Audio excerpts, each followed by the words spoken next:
अस्सलामुअलैकुम। रज़ा अली हजवेरी आपकी खिदमत में। गंज बख्श फैज़ आलम मज़हर नूर खुदा नाकिसारा पीर कामिल कामिलारा रहनुमा।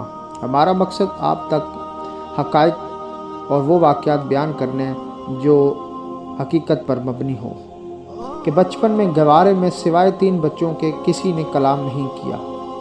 एक हज़रत ईसा अलैहिस्सलाम ने अपनी अम्मी जान की पाक दामनी को साबित करने के लिए बचपन में ही गवारे के अंदर ही कलाम किया था, जो कि मशहूर वाक़या है। दूसरा वाक़या जरी का है, जो बनी इसराइल में एक राहिब था।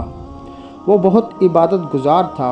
एक दिन उसकी माँ उससे मिलने गई तो वो नमाज में मशगूल था। दूसरे दिन गई तो उसने दरवाज़ा ना खोला। तीसरे दिन गई तो फिर भी ना मिल सकी। अब उसने बद्दुआ की कि इलाही मेरे बेटे को रुसवा कर ताकि मेरा हक अदा कर सके। इस ज़माने में एक बदकार औरत थी। उसने लोगों से कहा कि मैं जरी को गुमराह कर सकती हूँ। चुनाचे वो इसके इबादत खाने में दाखिल हुई, लेकिन जरी ने उसकी परवाह ना की। उस औरत ने वहाँ से मायूस होकर रास्ते में एक चराहे को बदकारी पर आमादा किया और हामला हो गई। जब बच्चा पैदा हुआ तो उसने कहा, यह जरी का बेटा है। लोग जरी को पकड़कर बादशाह के पास ले गए।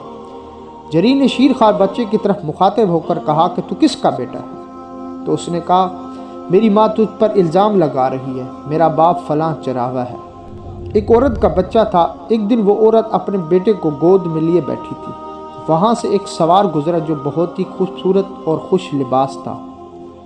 माँ ने कहा, इलाही मेरे बेटे को इस सवार की तरह बना दे। लेकिन गोद में वाले बच्चे ने कहा, यार अब मुझे इस तरह ना बना। इसके बाद वहाँ से एक बदनाम औरत गुजरी तो उसने कहा, इलाही मेरे बच्चे को इस औरत की तरह ना बना। लेकिन बच्चे ने गवारे में ही कहा, यार अब मुझे इस औरत की तरह बना। ये सुनकर उसकी माँ हैरान हुई और कहने लगी, ये तुम क्या कह रहे हो? बच्चे ने कहा, वो सवार एक जालिम शख्स था और एक औरत एक नेक खातून है, लेकिन खालिक ने इसको यूं ही बदनाम कर रही है। मैं चाहता हूं कि जालिम ना बनूं, बल्कि इस औरत की तरह नेक बनूं। हज़रत दाता गंज बख्श अली हजवेरी रहमतुल्लाह अलैह ने ये सारा वाक़या अपनी किताब कश्फुल माजूब में नकल किया है। जहां बात हक़ और बातिन की हो तो अल्लाह ताला अपने नेक लोगों को इम्तिहान में भी डालता है और उन्हें इस इम्तिहान में सुरखरू भी फरमाता है। अल्लाह ताला से दुआ है कि अल्लाह ताला हमें इम्तिहान में सुरखरू होने की तौफीक अता फरमाए।